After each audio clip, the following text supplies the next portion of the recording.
Okay, friends, welcome to this discussion in lockdown. My name is Mick Napier from the Scottish Palestine Solidarity Campaign, and we're really pleased and delighted to host this conversation on the One Democratic State group. Okay, I'll trip over my tongue later. It's a key topic. We have dodged around it for many years with other various formulations, but this conversation is very timely. So my two guests today are Geoff Halper and Majd Nasrallah. Geoff is an author known to many of you. I've got his book here, War Against the People, but he was better known before that for founding and being important in ICAD, the Israeli Committee Against House Demolitions, and Israeli policy keeps them busy there and exclusively Palestinian houses. My other guest, also from the One Democratic State group, is Majd Nasrallah, and he's coordinator for the group. He's speaking to us from Kalansowa in Palestine, and he has a long experience in organizing at a grassroots level in Palestine, in his village and beyond. So I want to say a big welcome to both of you. Welcome, Majd and Geoff. After we have a couple of contributions from both our speakers, there's a Q&A button that you can access. You don't wait till the end to post your questions if you don't want to.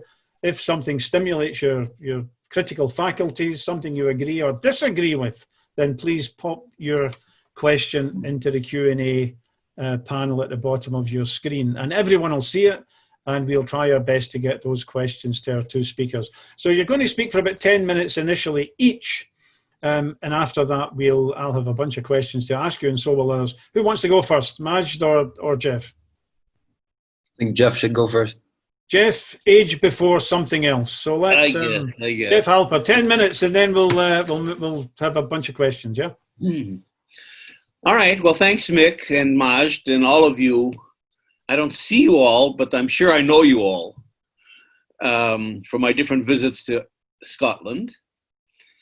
No, like Mick said, I think this is it's been timely for a long time, but now I think this whole idea of one democratic state is starting to come together as a real political option. Basically, just to kind of lay it out in a few minutes, you can't be in a political struggle without an end game. You can't just want human rights, international law, justice, peace, all the good stuff, which is all important. Those are important elements, but they don't make up a political program. And unless you have an ask or a demand, unless you have a program, you're not in the game. You're not a political actor. So all these years, I think we on the left, certainly on the Israeli left, have been gadflies. We write a lot. We're very articulate. We have great analysis. We do activism. ICAD's always been an activist group as well. But we've never had really a political program. I don't think, and maybe this is a problem with the left all over the world. I don't want to generalize too much, but I have a feeling sometimes that none of us see ourselves as political actors. I don't know if we're afraid of jumping into the arena, but it's very convenient for us to be on the margins, kind of yelling from the margins, and we can have as radical the positions we want, and we don't really engage. And I think, and ICAD has always said, we are a political organization. Now, for many years, of course, actually there was a program, and that was the two-state program. ICAD, my organization, like a lot of the left in Israel, supported the two-state solution for many years. We didn't think it was just or fair, of course, but it was accepted by the PLO and by Arafat in 1988. So I'm not going to be more Catholic than the Pope. If it's good enough for Arafat, okay, and in a sense, as non-Palestinians, and certainly me as an Israeli Jew, we have to follow the Palestinian voice. And that at that time was the Palestinian voice. But certainly over the years, probably over the last 20 years, certainly, the two-state solution has, well, I mean, it's not only died, but now in hindsight, what's coming into the analysis very strongly, and it's very interesting over the last few years, is really this notion that makes a lot of sense. I've written a lot about it, and I have a book coming out about it, and many other people have written as well, that Zionism was a settler colonial project. In other words, the Zionists came to Palestine in order to take it over. They didn't come as immigrants. They didn't come to integrate into Palestine. They came to transform an Arab country into a Jewish country, to transform Palestine into the land of Israel. And they were very forthright about it. I mean, it wasn't a hidden kind of a project. They got Britain behind them with the Balfour Declaration and the League of Nations mandate, and we know the whole story. I think the important point of it is that this isn't a conflict. You know, sometimes we get ourselves into a paradigm using language that locks us into a wrong analysis. A conflict, we talk about the Arab-Israeli conflict or the Israeli-Palestinian conflict. The conflict is between two sides. You know, they disagree on something, they fight about something. So they get together, they negotiate, they compromise, and they come out with some kind of a technical compromise and peace. That's how you resolve a conflict. This wasn't a conflict. There aren't two sides here. Settler colonialism is a unilateral process. The colonists come into a country to take it over. They don't ask the native people, the Palestinians in this case, if they can come in. Their coming to the country is actually called in the literature an invasion. They come to the country with the intent of taking it over, and the natives have no role to play. The natives are not a side. We're not asking them, we're not negotiating with them. They're not a side. They have to be pushed aside, they have to be displaced, they have to be replaced, sometimes they have to be eliminated. Whatever you have to do to them, it's not even an issue. They're simply in the way. So that settler colonialism is a unilateral process, and if that's the case, and I think we can make a case for that, then the two-state solution was never, ever in the cards. You see, over the last 50-some years now, we've misanalyzed this whole situation as a conflict. We put billions of dollars in all the governments trying to negotiate, trying to resolve a conflict. It is not a conflict. And the problem is colonialism. As a matter of fact, it's even more difficult than that. And this is where it's hard for us. You know, in South Africa, we fought against apartheid. In other places, you can fight against colonialism. Some places you fight against different kinds of oppression. Here you've got what's called a hybrid regime. In other words, we have a regime over Palestine today that's partly colonial, it's partly occupation over the 22% of Palestine that's occupied, and it's partly apartheid. So you've got these three oppressive systems in and of themselves demanding a certain way of ending them all together in one place. And that, of course, makes the analysis and makes our work much more complicated. Because, you know, we've been talking about end the occupation for years. The BDS campaign is based on the idea of end the occupation. That's one of the three elements of BDS.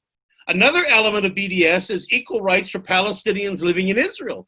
Well, that's fine, except you've got in those two ideas that bifurcation, that's a two-state idea. So even in our more radical pro-Palestinian initiatives, we're still locked into the wrong analysis of two states. So over the last, so the two-state solution isn't dead, it never was. Now the question is, for the last few years, so what? Where are we?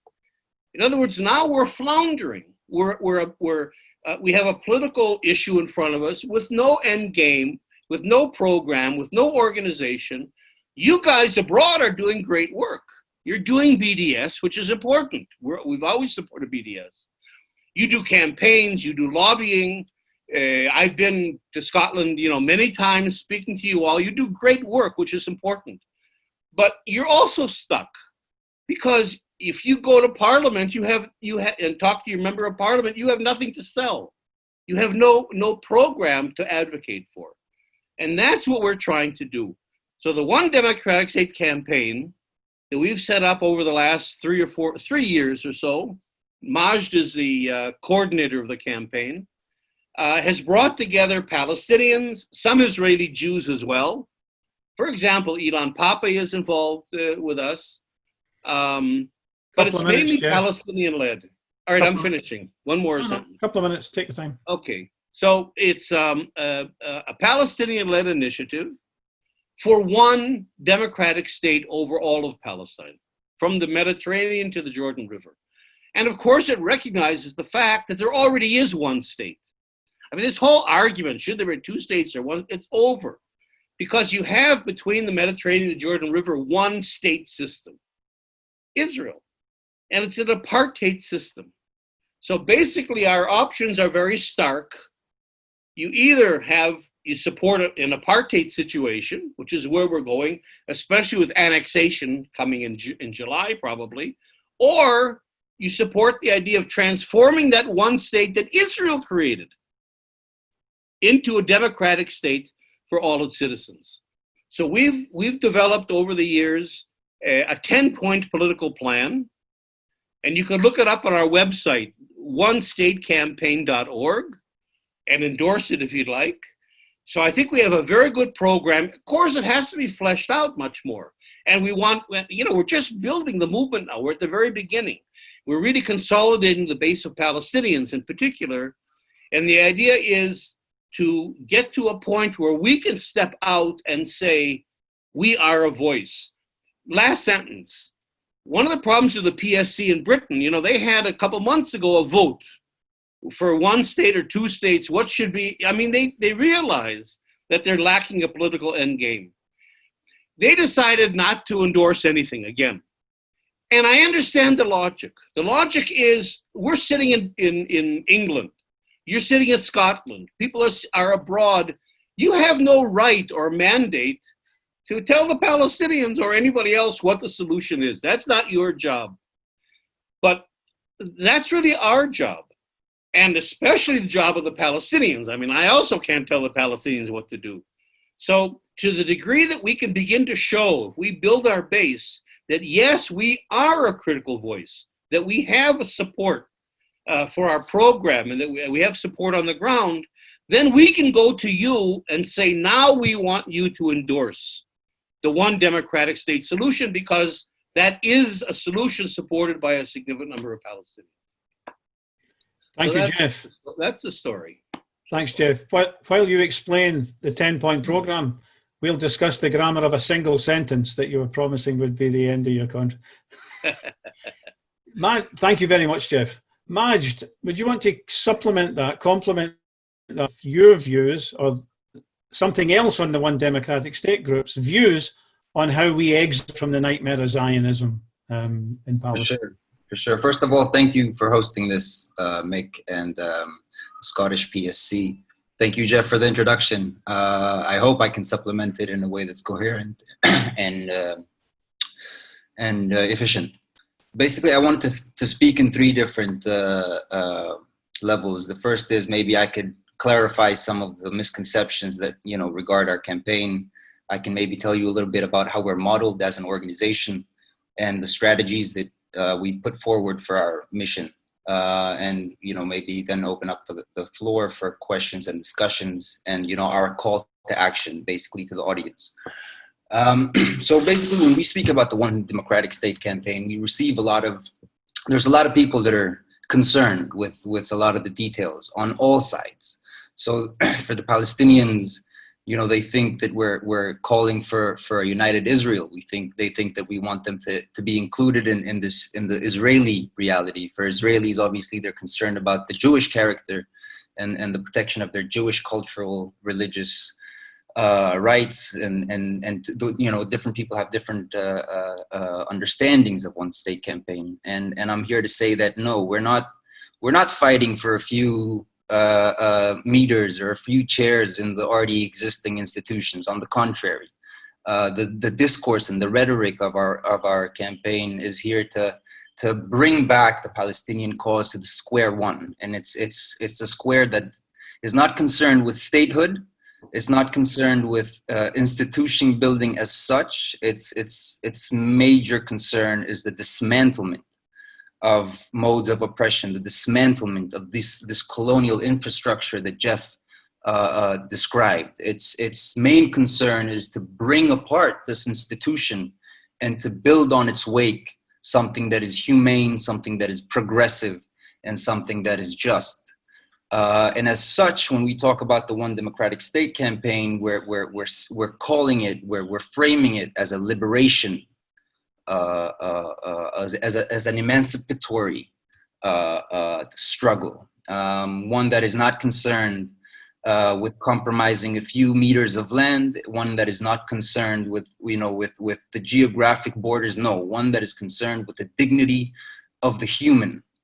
And therefore, when we're approached by our Jewish comrades, we keep it very clear that, when our discourse, for example, to the Jewish population, Israeli population, is that our compromise is we're willing to liberate you from Zionism. Zionism being a violent, Zionism being a xenophobic, a fascist ideology. So what we're offering is we liberate you from that, and we live together in peace as equals. In a new society, in one that is shared between the both of us, because we as Palestinians, as natives, as indigenous, we are the only ones that have the power to nativize you as settlers. And to the Palestinians, one of the biggest challenges we have is promoting this idea amongst Palestinians who have been completely and there's a dissonance of political approach and political reality. And we talk to a lot of clearly, the aftermath or the wake of Oslo has created this mentality of statehood, this mentality of institution building only on 22% of the land, and the dismissal of the rights of refugees, the dismissal of the 48 Palestinians as an integral part of the Palestinian nation, and so on. And so it's our biggest challenge, as Geoff described now, is really building the groundwork, the Palestinian sort of grassroots movement that would call for a One Democratic State campaign, solution as a solution being. And of course, there's a lot of discussion amongst Palestinians themselves. Should we define the solution, or should we just be concerned with dismantling? And I think, both of them are legitimate. A lot of our academics, a lot of our activists are like, listen, let's not discuss now what it's going to look like, because it's a strenuous objective to sit there and try to imagine and visualize and really bring together a program of how the refugees will return, and how will the constitution be, how will it be, drafted, etc., etc. And they prefer, okay, let's confront this Zionist monster. We're not powerful. We lack resources, and let's do what we can. But I represent the group's political ambition when I say that without a political end game, there can be no real momentum, right? And without a political sort of a vision of what it would look like, we will lose a lot of people, a lot of resources, a lot of efforts that will not be channeled towards something that's concrete. And so I don't want to take too much time, but I really want you to know how we're modeling ourselves. And it's very important that we use the word campaign, not group, Mick, campaign. And the reason being is we're not trying to be a political party. Yeah, we're not trying to be an alternative to the PLO. We're not trying to be an alternative to any political body that exists. On the contrary, we're trying to influence public discussion. We're trying to influence public opinion. We're trying to influence these political, social, youth bodies, cultural bodies to adopt our program. And so I don't think that we're here to replace, per se, existing efforts. The BDS is one of the strongest pillars of this struggle that we have. And I think BDS alone will not work. It would have to be BDS ODS. And so in this respect, it's very important that I mention to you the three things that we're focused on in our campaign. So the first is group building and political formation. Over the past, I mean, we've been established for 2 years now, but we've had a rocky road. What we're trying to do is we're trying to establish a number of base groups in Palestine and abroad that speak the language of the campaign. And to do so, we've drafted a number of different modes of political education for these youth activists. Now, in parallel to that, we realize that as a campaign, our strongest attribute is the virtual space. It's social media, it's the media, it's the news. And from here, we find it very, very eminent. And we place it at the center of our work that we try to influence public opinion through social media. And so we're drafting and we're trying to cater an action plan that would help us utilize all these tools at our disposal, because clearly we're not the most resourceful group in the sense. We're not backed by any sort of financial infrastructure, but we think that it's the game of consciousness that we're trying to affect, and therefore one of our major things right now is how to tap into this cultural world, the Palestinian one first, using these tools at our disposal, and the last one is coalition building. So we're reaching out to different groups here and abroad to sign on and endorse our program, because that's what we want. We're modeling ourselves. So when we think about the South African experience, we think about the United Democratic Front. We think about the Freedom Charter. We think about these sort of sentiment or significant pieces of literature or events that really united and sort of mobilized everybody without losing the essence of whatever group. So that's what we're trying to do. We're trying to get as much people as we can to endorse our program, political parties, social parties, Black Lives Matter, MST, all of these left sort of organizations around the world to be a part of this movement, BDS included, of course. And so in this, we realize all the challenges that we have. But in this respect, I think our call to action to everybody would be, the first thing you can do is endorse our program and initiate conversation with us. Ask us questions. We're here to answer these questions. And it is a time, as a young Palestinian from 48, I'm okay, and young being a relative term, right? But as a young Palestinian in 48, I can tell you that the situation on the ground is dire. Israel is basically manipulating every single opportunity at its hand. Bring your remarks to a close, Majid. So I'll close with this sentence. It's utilizing every opportunity it has to further fragment and to further disintegrate Palestinian society and to Israelize Palestinian youth and to move them away from being politically active and to call for this sort of apolitical personality, which is far away from politics. And on the contrary, we have a lot of young people that are waiting for a real project to be a part of, a real organization that really reflects their political aspirations, and unfortunately none exist at the moment besides the ODS. Thank you.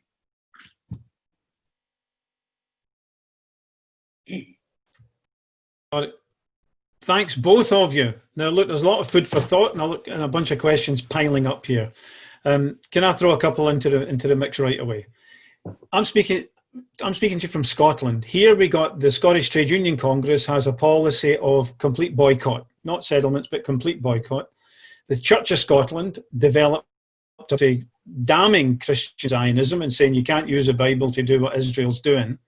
But both of them, with these excellent policies, they still talk about the need for a two-state solution. It seems the two-state solution is a red line that these institutions are afraid of going beyond. And you know why? Because it's in line with government policies or government rhetoric. Could you comment on that? And here's a couple of questions to add to it. How do you propose to effect, how do you propose to move forward? What are the mechanisms? Here's a question from Rima.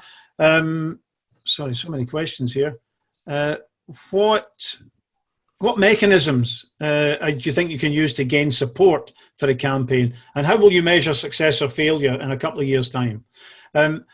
Palestinian comrade asks, I'm not sure it's relevant to this conversation, how do you see Palestine in the next 5 or 10 years? If you take out your crystal ball and try and answer that. My final, if you could throw something in here, how do you see the experience of other settler colonial projects? So, for example, New Zealand, which has emerged from settler colonialism. Maori people don't have a great life there, but they fight for their rights, not with helicopter gunships, but politically. Do you see any lessons from the emergence from settler colonialism of any other parts of the world? Geoff, I'll take you first, and then Majid, if that's okay with you too. Well, I also want to relate to Jonathan Fowler's question about Zionism as well. I'll put that into the pot.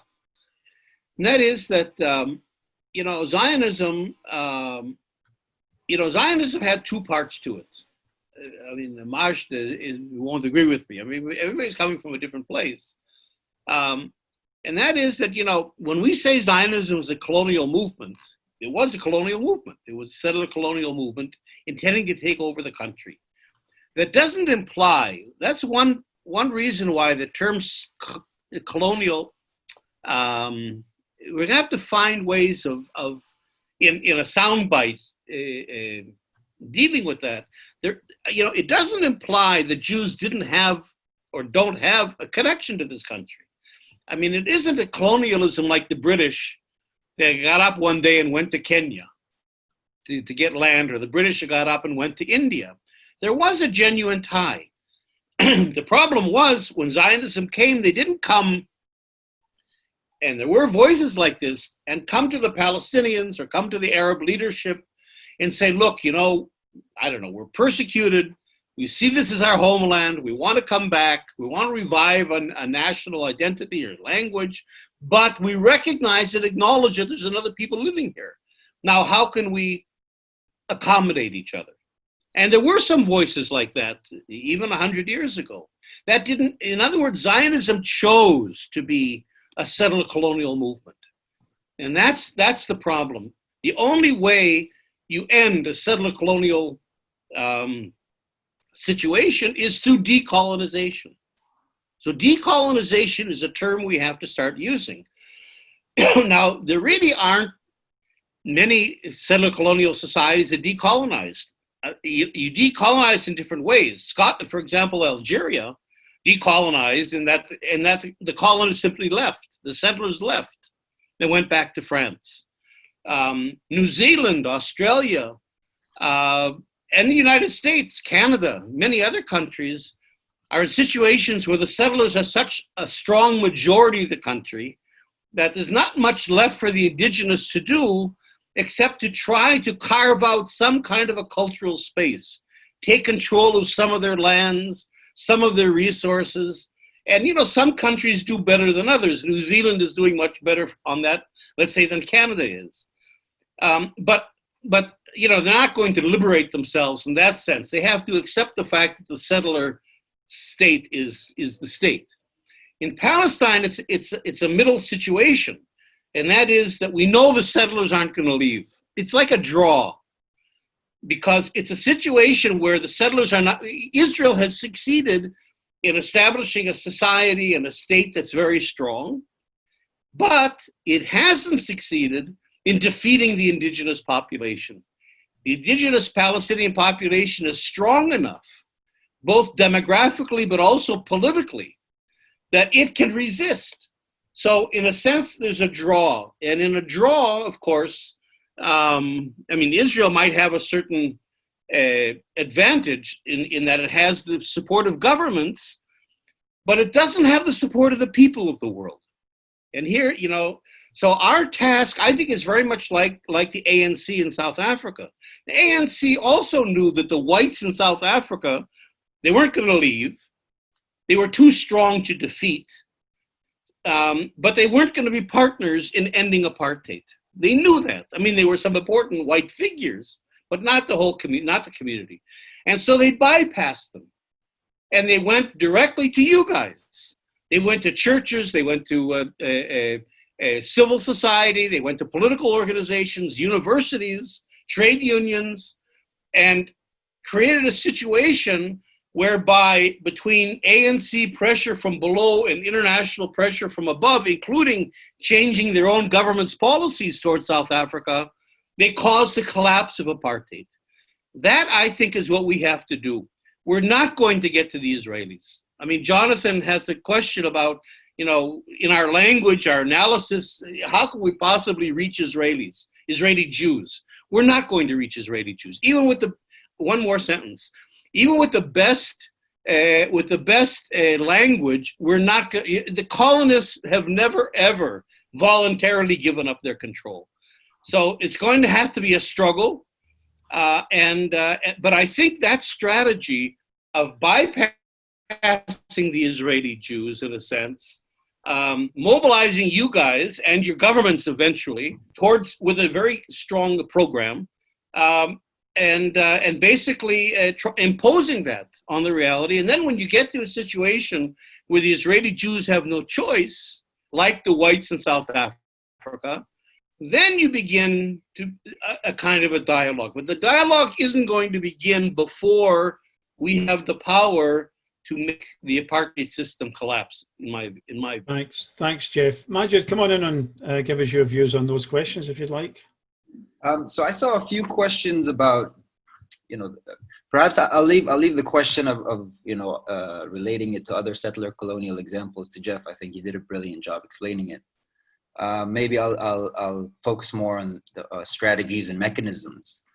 Now, before I begin talking about that, I think it's very important that it's made clear that we realize that this is not a short-term project. It's a generational project. It's not something that we hope to recreate in a year's time. This is something that's going to take a very long time, but we think it's pertinent that we begin this process now. In terms of mechanisms, I think Geoff hinted a little bit about some of the strategies that we might employ to get to this destination.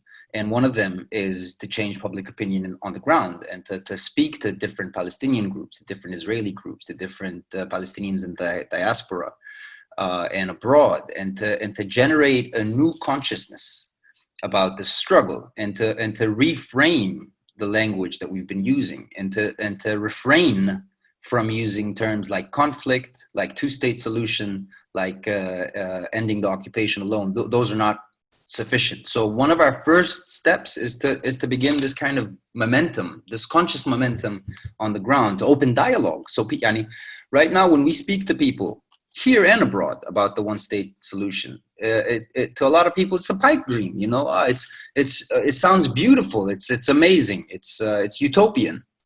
And what we're trying to do at the moment, at this phase, we've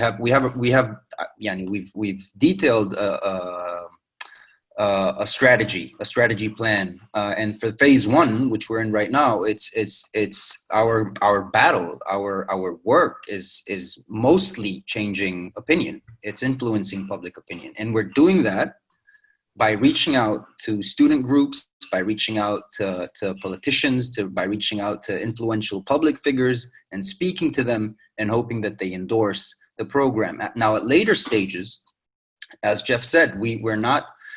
It's not about, you know, going to your oppressor and saying, "Oh, please stop oppressing me." No, that's not the idea. The idea is, first of all, regaining the power. So as Palestinians, to feel again that we have some kind of control over our destiny, over our narrative, and that we're not just pawns in some you know, already established premise. And so that's one of the most important things, is as we Palestinians to get back that sense of, no, we have a liberation to attend to. You know, this is not just normal life. We have to move again, and now is the time. Yes, we hope that by, you know, slowly but surely, this momentum will grow into international pressure, which could, you know, take different forms. It could take it could take the form of, you know, international institutions sanctioning or, you know, divestment from Israel, but it could also take the form of relentless grassroots activism, demonstrations, civil disobedience, etc. But we're not at that stage. So right now, what our mechanism is to make this idea alive, as something that is viable, as something that is real, and not something that's just a pipe dream. I hope that answered the question. Thank you very much, Majid. Look, a lot of questions here. I'm going to paraphrase to ask you to deal with some themes as you come back. Questions about the degree of support that you have, and what degree of support do you think that you'll be able to acquire? Good question here about the role of diasporas, both Jewish and Palestinian, Arab and so on, Muslim, around the world. What roles do you anticipate them playing? Hack says, look, the Zionists and the USA sabotaged the two-state solution. They're going to sabotage a one-state solution. If you could deal with some of those points, the mechanisms by which you hope to proceed. And I've got one extra question. Okay, let me just throw it in. The Zionists campaign against recognition of a Palestinian state by governments in Sweden or Hungary or Scotland. The Scottish government has said if we get independence, they'll recognise a Palestinian state, we'll have an embassy here. The Zionists are very much opposed to it, and therefore it's a very difficult issue. But do you think we should campaign for the recognition of a phantom state? And if other people campaign for it, what attitude should we take towards that? So there's a thorny issue of practical politics, but if you could answer those other questions as well as you come back and say whatever you feel like saying. Geoff, you first and then Majid. All right, well, yeah, the issue of support is really important. As I said at the beginning, unless we can show that we really do represent a critical mass of Palestinians, all the Palestinians, not only in Palestine, of course, in the refugee camps. We have to reach out to the refugees because they've been completely locked out of any political process, and reach out to, our Palestine, but also the 48 Palestinians like Majd, who have also been cut out of all the processes, and of course the diaspora. So, we're trying, I think, and our Palestinian partners in particular, are trying to really get a broad base of support. The big problem, and Majd touched on this, isn't so, in my experience, at least with Palestinians, is not so much that they're opposed to the one-state idea. I think all Palestinians, accept the one-state idea in one way or another. The problem is this issue of, is it utopian? In other words, Palestinians are exhausted. They've been impoverished. Like Majd says, they're fragmented. They have a terrible collaborationist leadership in the PA. They're under the thumb of Israel as well, not to mention Trump and everybody else. And for a lot of Palestinians, this is just a matter of hunkering down and just let me get on with my life. Let me try to carve out some kind of a livelihood for my family. I can't think about liberating Palestine at this stage. So our job is partly to demonstrate to the Palestinians that this is not utopian. And that's why we need a good political program. And that's why we need people like you abroad that support this. So Palestinians can, if you're a Palestinian sitting in El Khair or Khan al-Ahmar or Kalanswa, you're sitting with the Israelis on your head, you're isolated, you're struggling, you don't see the wider context. We know that Palestine is a worldwide struggle. So if we can bring to the consciousness of the Palestinians on the ground that they're not alone, that they have support, that there is a political plan, that this isn't just utopian, that has succeeded in South Africa and other places, then I think we can begin to mobilize people. So the diaspora, Palestinian diaspora, plays a huge role in this as well, and joining in. Just concretely, we have our manifesto, we have our 10-point program on our website, and we're trying to get Palestinians and Israeli Jews at this stage to endorse it. If we can get 1,000 Palestinians to sign and endorse our program, then we can really step out to the PSC and to other groups abroad and say, yes, we do represent a voice. So that's sort of one of the beginning steps in our movement. Let me say one more thing real quick about the Jewish community. You know, I think Zionism is losing it in the Jewish community as well, certainly in the United States. The largest, fastest growing Jewish organizations, one of them is the Jewish Voice for Peace in the U.S. That's the largest, fastest growing Jewish organization, and they've come out with an anti-Zionist declaration last year. I mean, specifically anti-Zionist. They're not hinting about it. And I think we have to understand that in July, Israel, I think, is going to begin this process of annexation, of annexing the major annexing settlements, maybe 30–40% of the West Bank to Israel. When that happens, two things happen. One is the two-state solution is absolutely gone. I mean, even those that are hanging on to it with their fingernails it's gonna be impossible to support that. And that's a huge change. And second of all, I think Israel is gonna lose completely the Jewish community. There was an article in Haaretz newspaper the other day about how AIPAC is gonna have to disband. AIPAC, J Street, these groups have no more, the Board of Deputies have no more agenda. You know, what are they gonna support, apartheid? Supporting apartheid is too much for the Jews abroad. Even super Zionist Jews. So I think Israel has overplayed its hand, which we have to exploit.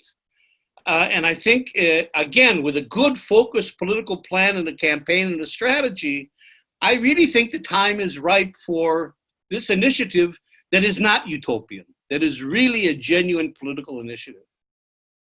Majid, come on in and share your thoughts on this so far.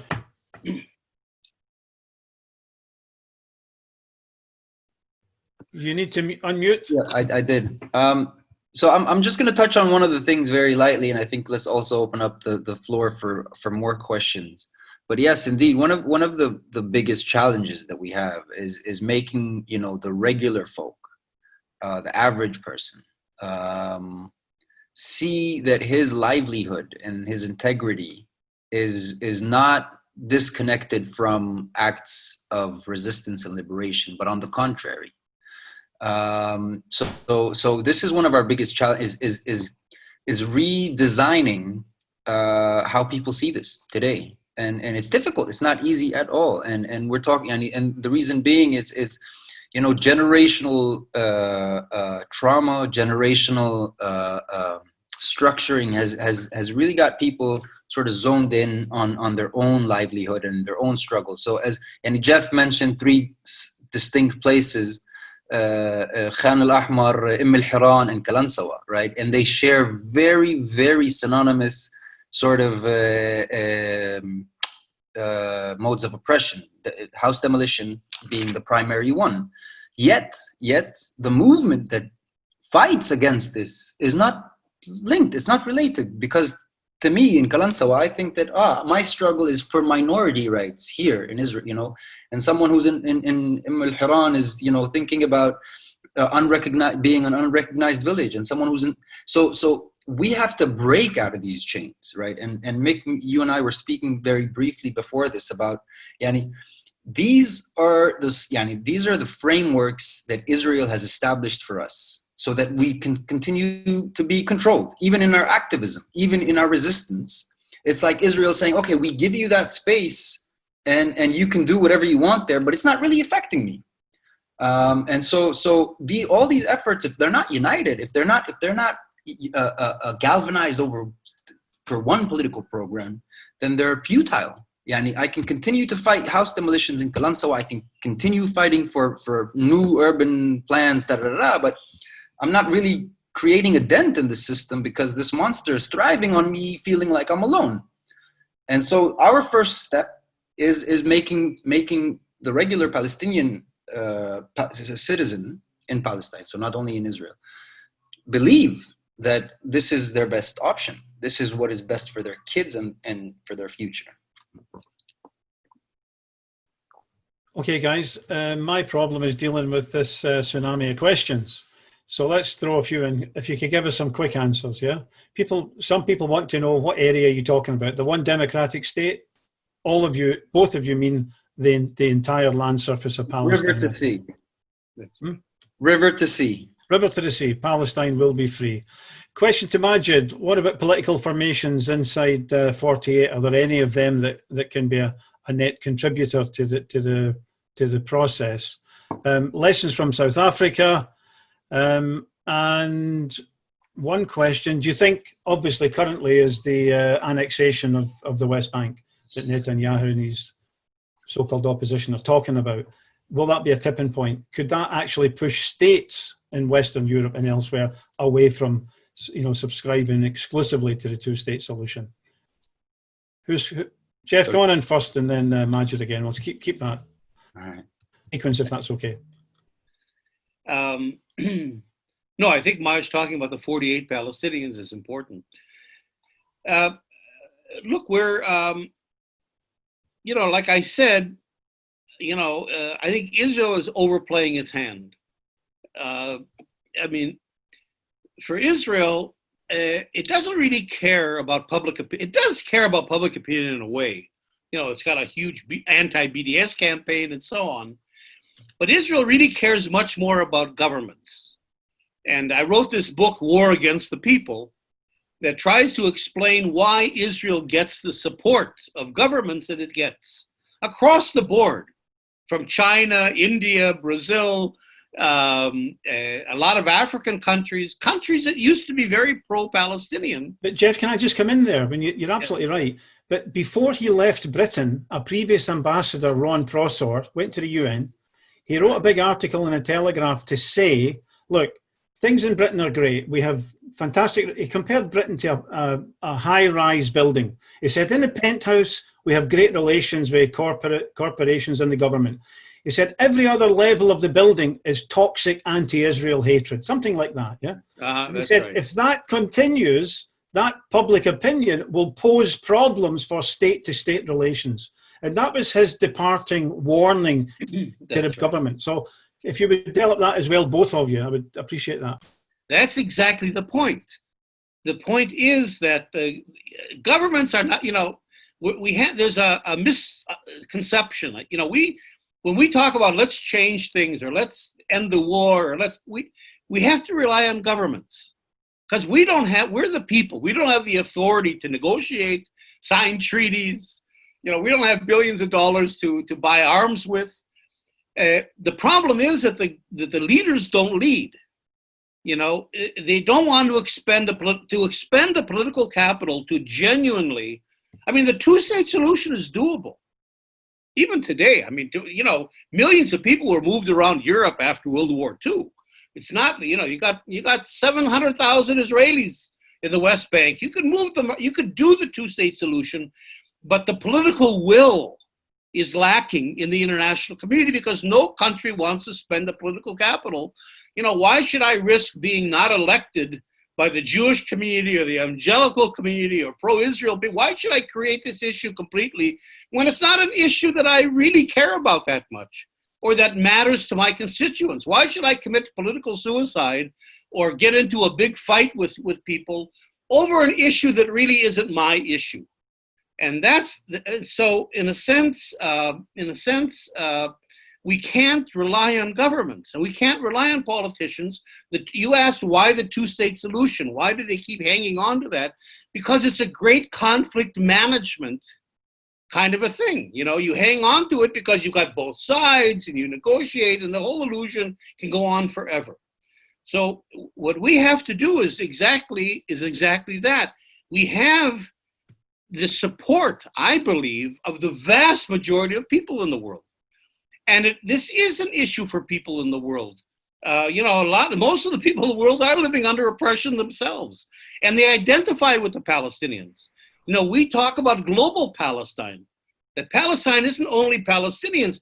If you go to the Dakotas in the U.S. with the Keystone Pipeline issue with the American government, the Native Americans have Palestinian flags flying all over the place. Palestine has become emblematic of resistance and liberation. So the problem is, of course, just to go back to that, is that we don't have a focus. We're not very well organized on the left. And if we in the One Democratic State campaign and others, can start to give you guys a real direction and a real leadership, and we can mobilize the billions of people in the world that support us, we can change government policy. And I think Israel is missing that. Somebody like Prosner maybe gets it, but Israel's missing and dismissing that whole civil society element that I think is very powerful. Okay, I'm going to bring in Majid. Majid, when you're developing those points, if you would, can you talk about a potential role for Palestinian prisoners, a huge chunk of the population? How do they get brought into the conversation? They usually have a distinct voice. They've managed to overcome in some ways the political divisions in the wider society. And can both say something? Because it's a practical issue. What's our attitude to people who are campaigning for recognition of a current so-called Palestinian state? Yeah, if you could deal with that, because it is an issue in some countries. Majid, please. So I would like to first reflect on one of the first questions that was posed about the role of existing political parties in 48, particularly Jabha and the body called the Joint List.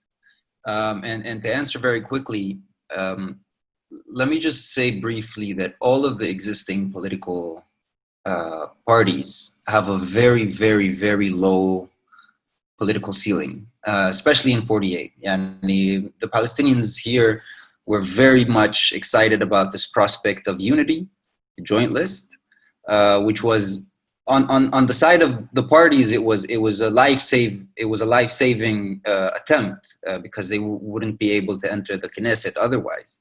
But of course, the community saw it as a good sign. Unity is always something that people look for. But unfortunately, the discourse that they've adopted is a very destructive one. And you listen to people from Jabha. They want to save Israeli democracy.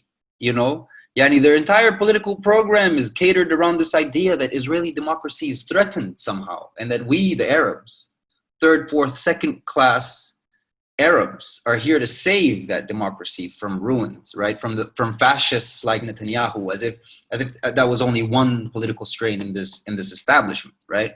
And so our approach to existing political institutions is not the leadership per se, but rather the base groups, the activists that are part of these movements, because they're the Joint List, and maybe this is a discussion for a separate time, but it's completely sort of dismantled their own establishments when they went into this agreement. And the reason being is because you have people that don't agree with each other's political ideology, and they're somehow together, and they don't have a very distinctive sort of discourse that unites them.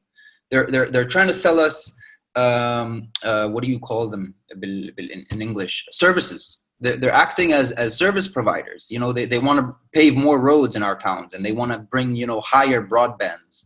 They're not talking about things that really matter.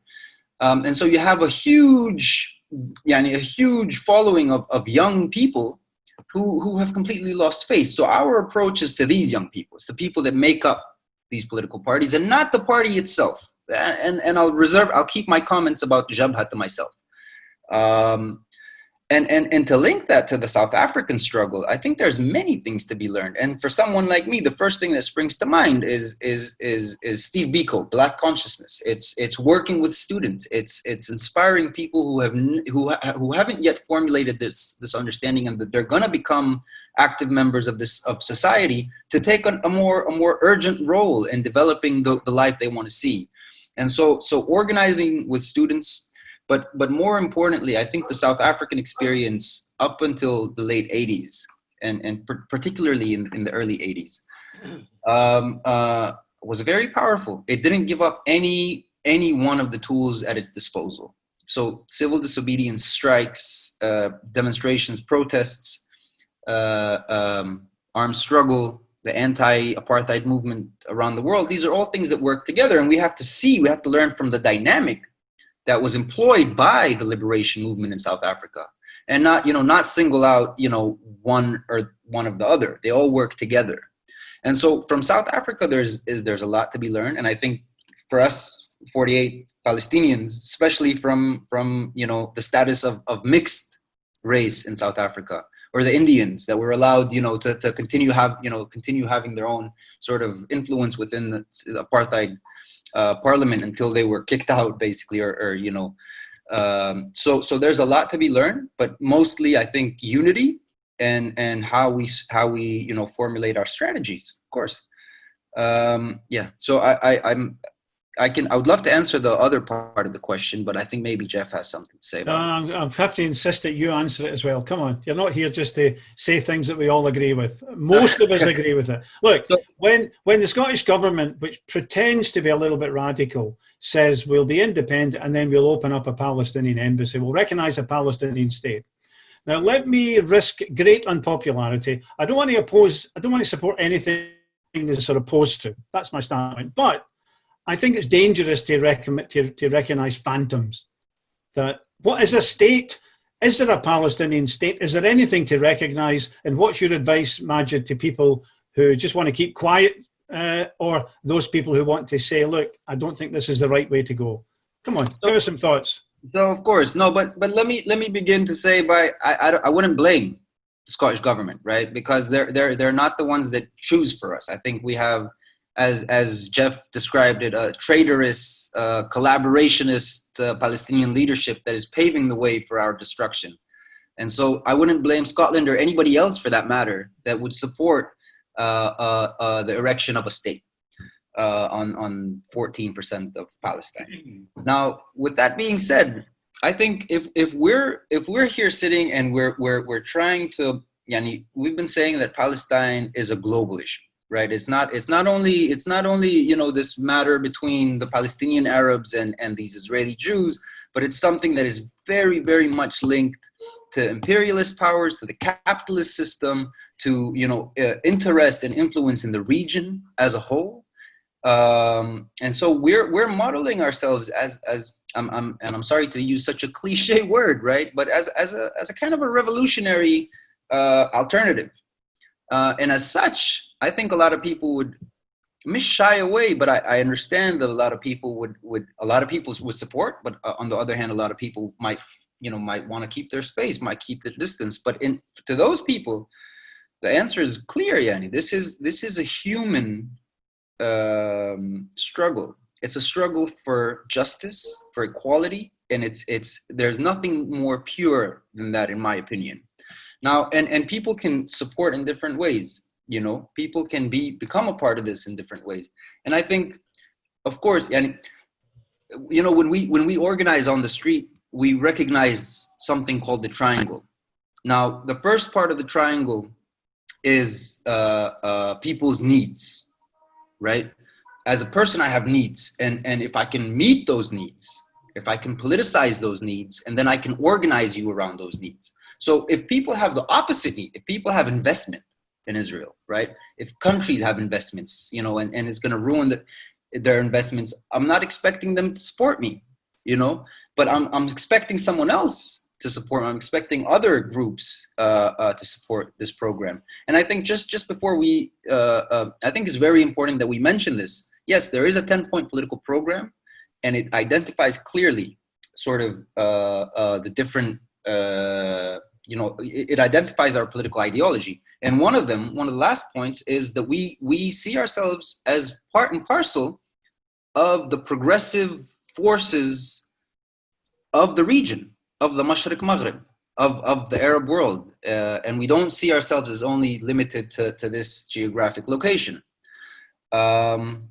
So yes, I hope I answered the question.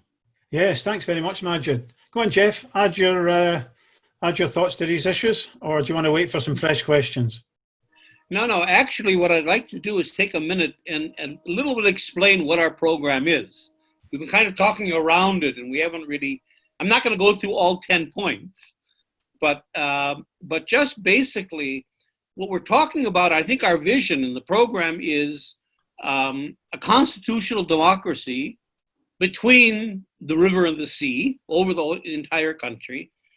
The big revolution in our program is changing the basis of society and the state from ethnic national religious to citizenship.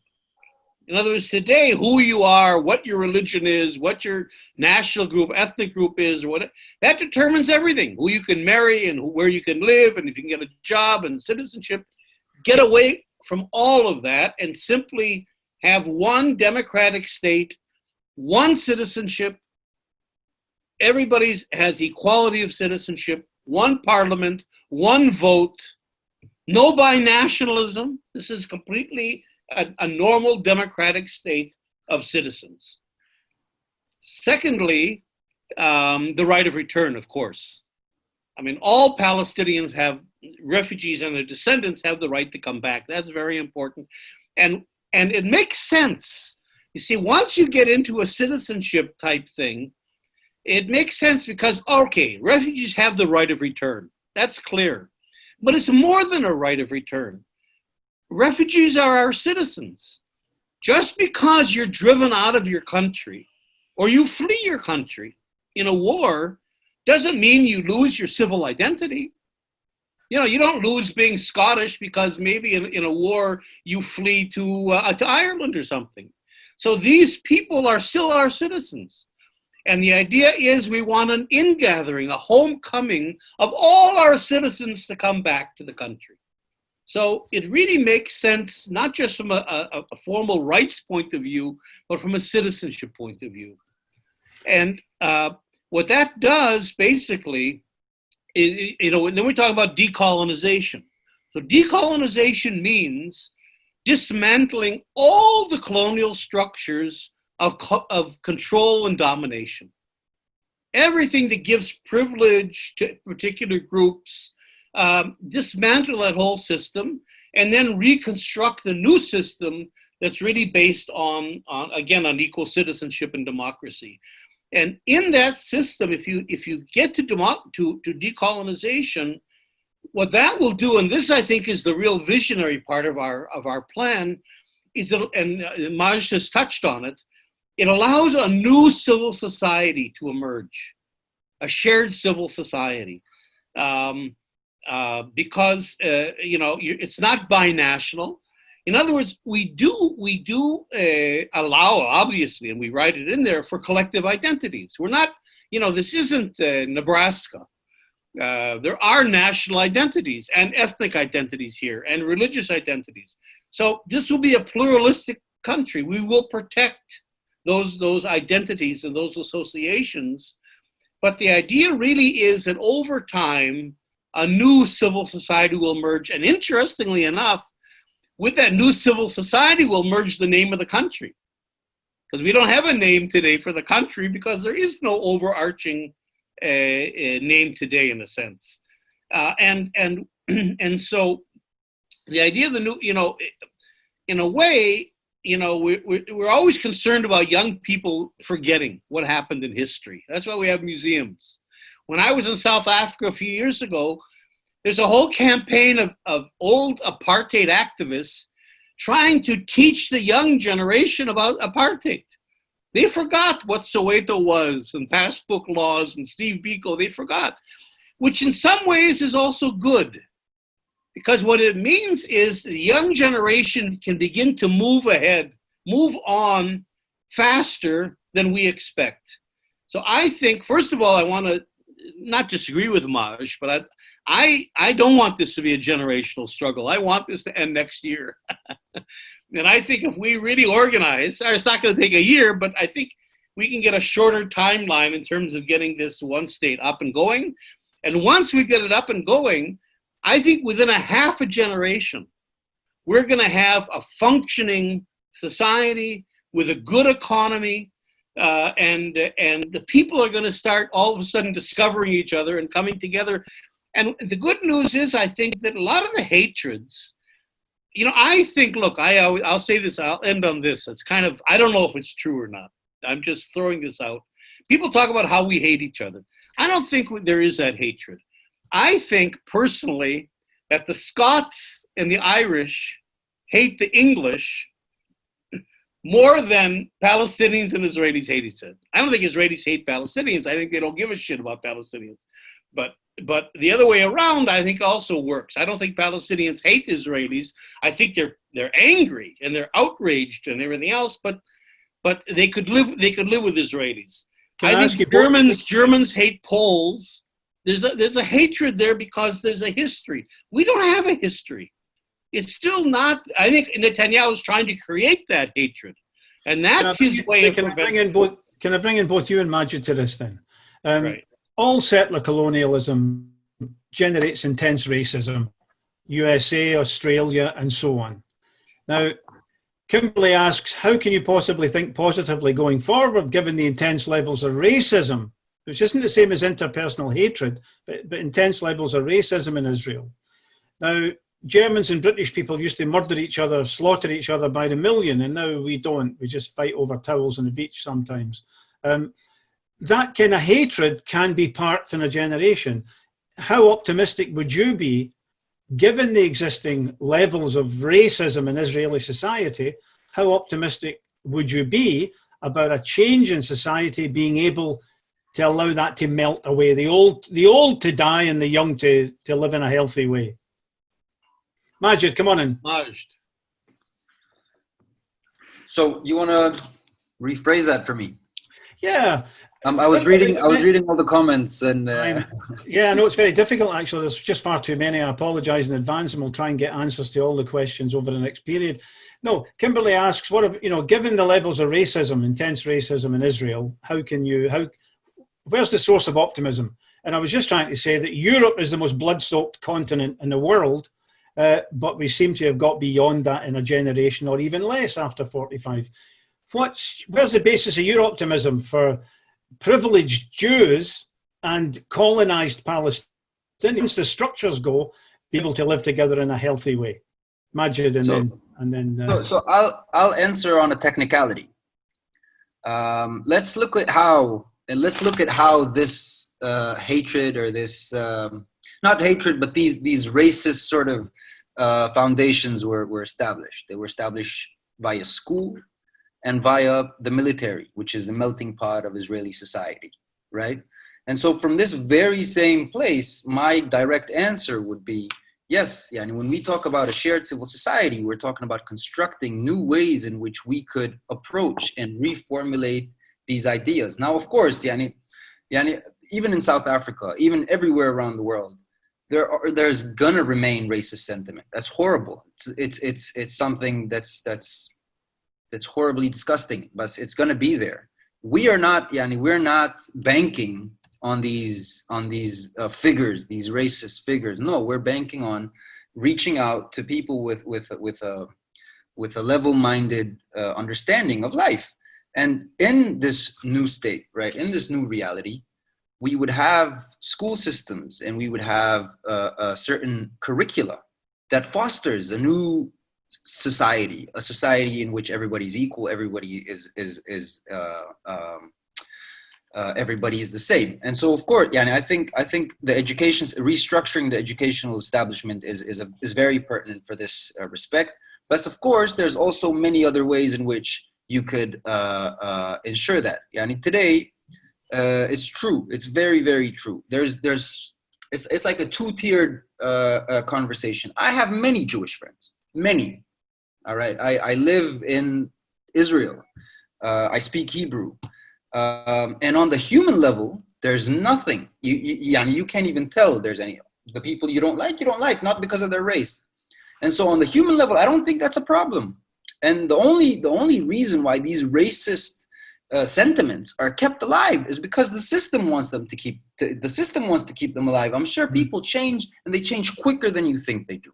Trust me, and the sentiments that they foster inside, if they're not acceptable in society, then people will not express them. But when you're encouraged to express these racist sentiments, when you're encouraged to model your life around them, then that's what you're going to get. Now, I understand we're not asking Israel to just stop existing. We're not asking Israel, hey, like, we're going to need you to end here, khalas, we've had enough. No. And we're not expecting, Jewish people, as Netanyahu said, to rush by droves to change the system. But we recognize that there are people who can understand this language. And the more, when we talk about annexation of the West Bank, it's going to be a tipping point. It's going to be a tipping point, maybe not in its immediate aftermath, but it's gonna be, yani, it's gonna be tipping point for everyone that has values of social justice and has the values of equality, even in Israeli society. And if we're able to formulate our discourse in such a way, and indeed inside the organization, we're now recruiting more radical Jewish Israelis. But if we're able to formulate our discourse in such a way that shows that we're not here to kick you to the sea, we're not here to uproot you, we're not here to, you know, on the contrary, we want to live together where your rights are protected, your ethnic, religious characteristics, identities are protected and are very much developed actually, and have the space to be prosperous, but they don't trump our shared rights. Okay, before we move on, I just want a 1 or 2 word answer to this question. If there's a push in one's locality for the opening of a Palestinian embassy, the recognition currently of a Palestinian state, support, oppose, keep quiet? Geoff, which one? ODS. What do you say? Call Support. for ODS. Okay, right, that's Geoff. Are you going to dodge it as well? Yeah, it's a hard call. Well, Because answer the question then. You've had all the easy calls so far. Which one is it? well, on the one hand, you don't want to, you want to support any Palestinian rights you can. Yes. Try to grab onto any rights that the system is offering, and to see a Palestinian flag flying over an embassy like they have in Stockholm, it means something. But at the same time, of course, I think what we're saying is no, that you're locking the Palestinians into a completely impossible scenario, and I think that's part of the idea. It's a trap, because now, you can say, hey, you know what? You can't say we're against Palestinians. We're in support of their state. Now what? Now what do they want? Now you see, it's bad faith. Now they want to destroy Israel. Now they want something else. They're changing the goalposts all the time. So I think, yes, this is the time when we've got to explain, but we've got to be better in our explaining. We have to have strategies of communication. We have to explain why the two-state solution is not good now for Palestinians, why it's a trap, why this isn't helping to support and the idea of supporting a Palestinian state, and then what the alternative is. That's where I think our campaign is important, because people say, okay, well then what?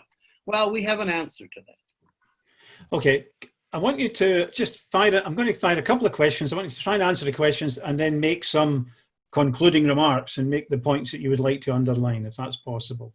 First of all, in South Africa, an activist told me, if you were committed to destroying white supremacy, you could join the ANC. If you were white, black, brown, or whatever, there was a party that you could join. I want a card. It was for a future where white supremacy had been consigned to the dustbin. You're living in a state based on a single state between the Mediterranean and the Jordan, based on Jewish supremacy. You wish to destroy Jewish supremacy, as we did in South Africa with white supremacy. Can people approach your group and say, give me a card? I live, wherever I live is none of your business, but I want a card. Yeah. So is that part of the way forward? Are you actually trying to organize and build a popular form that can have a political influence? And secondly, what do you think about the fact that in 2003, but the whole thing is repeated year after year after year. In 2003, the EU conducted an opinion poll of EU citizens. Big majorities in every country said Israel was the main threat to world peace, 59%. Franco Frattini, the foreign affairs spokesman for the EU, rushed to apologize to Israel for the opinions of EU citizens, and he assured Israel public opinion would not play any role in formulating EU policy towards Israel.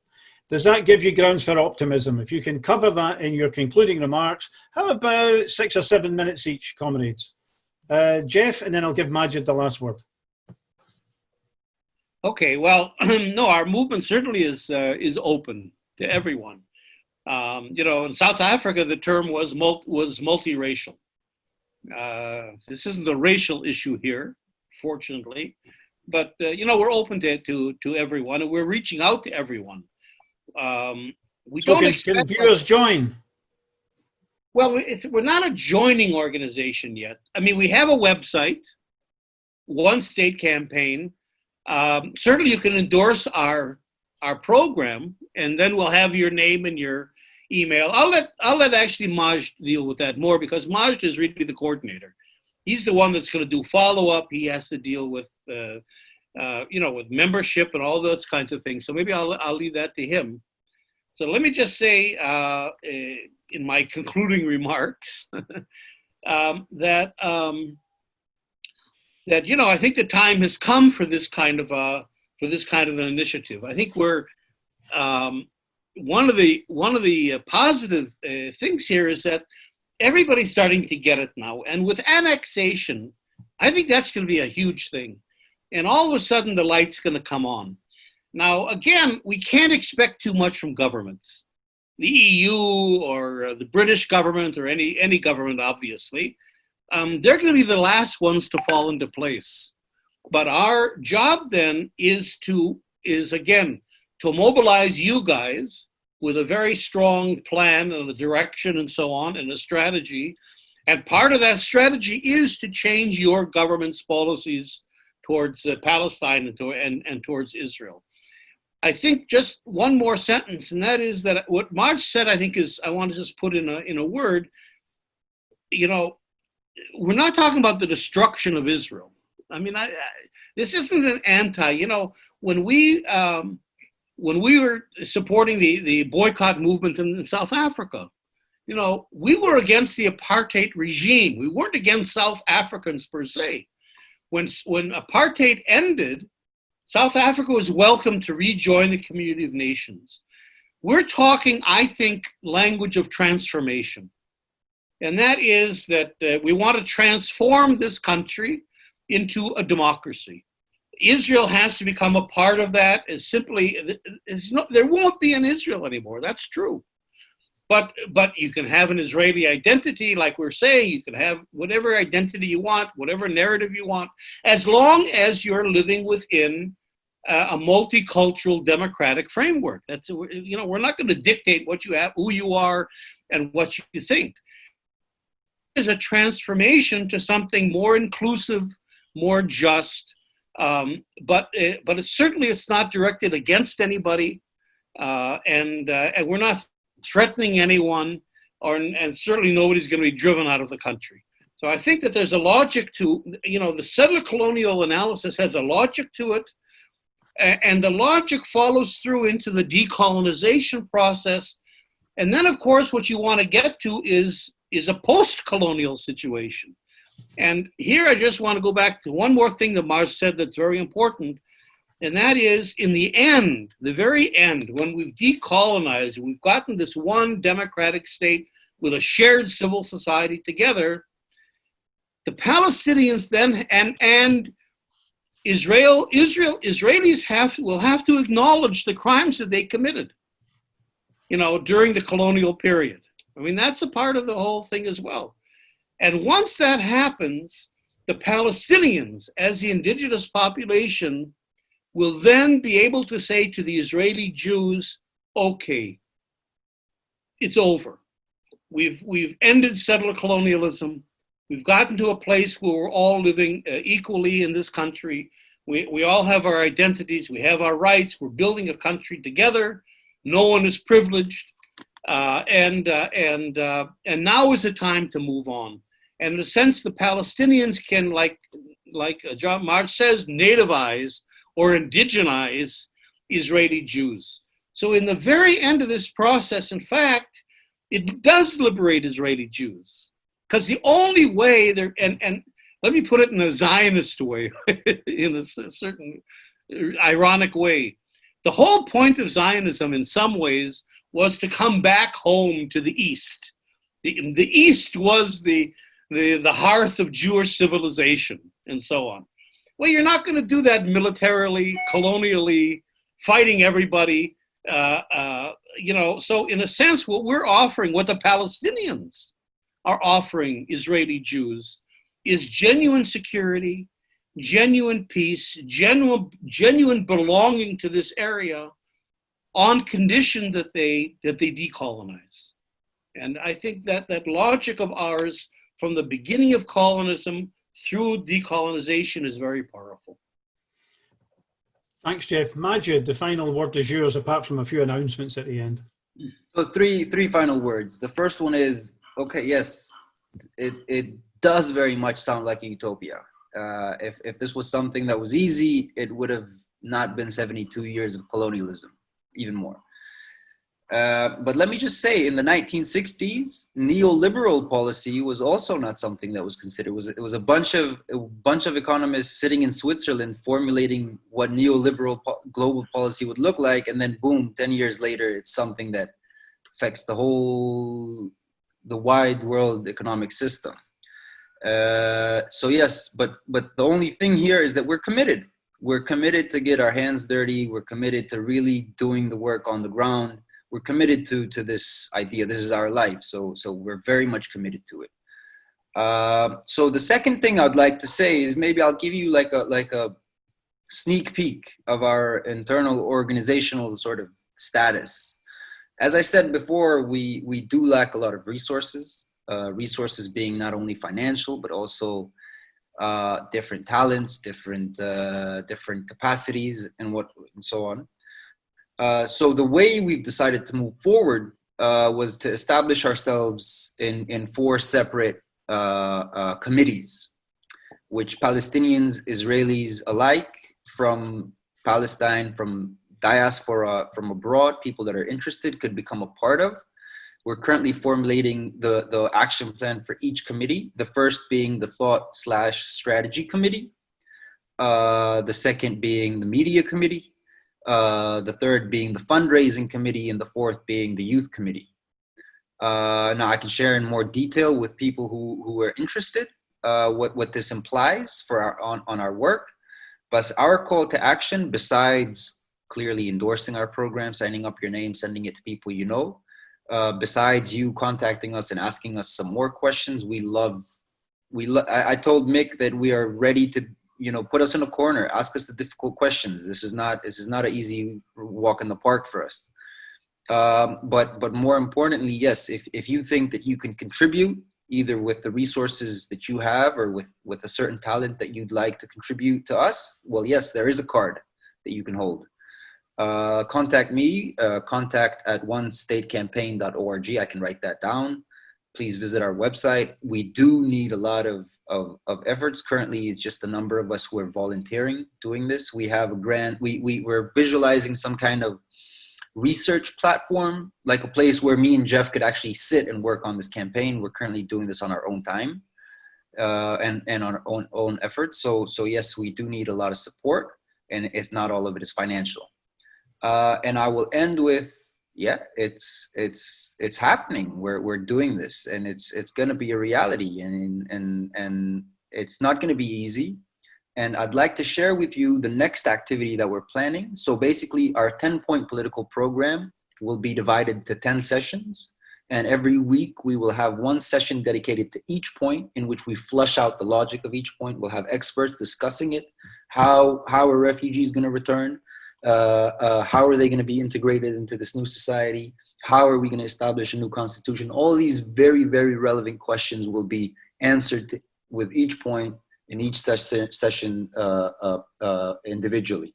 So we will share with you the information of these events soon, and we really hope that you can help participate with us. Thank you. Thank you for your time. Thank you very much, Majd Nasrallah. Sorry, I got your name wrong. I'm used to Majid, so it's not Majid, it's Majd Nasrallah. Thank you, Majd. Thank you, Geoff, for giving us your time, sharing your thoughts, prompting conversation. I hope that will be ongoing. We'll post, but Majd gave you the way to contact them. If you can't contact somebody in the age of Google, then there's a problem. You can easily beat a path to the One Democratic State campaign and offer any support that you would be inclined to offer.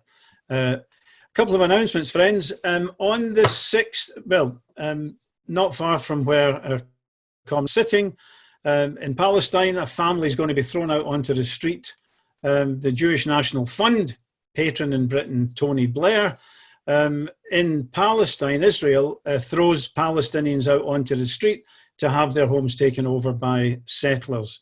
One family, the Sumaran family, faces a court process in a couple of weeks' time, and Stop the JNF is organising to support them. Do get in touch. So Stop the JNF has a seminar, a webinar, the first Saturday of every month. The next one, on the 6th of June, has the amazing Salman Abu Sitta, Ilan Pape, and Khuluda Jarma, who have spoken at meetings in the UK before. And the three of them will be discussing the fundamental nature of the JNF the JNF as a fundamental pillar of Israeli apartheid. 4 o'clock, 6th of June, webinar, and join Stop the JNF for that. Once again, my name is Mick Napier. I'm very sorry we couldn't cover all the questions. We'll post answers to the people who've registered and invite you to respond to those suggested answers. But once again, it's thanks to Geoff, thanks to Majd, thanks very much for appearing on this webinar of the Scottish Palestine Solidarity Campaign. Thanks to the many, many people who joined from all over the world, and including Scotland. And thanks again to everybody. This is Mick Napier from Scottish PSC saying again, thank you and good night. Good night, Geoff. Good night, Majd. Thank you. Have a great one. Bye-bye.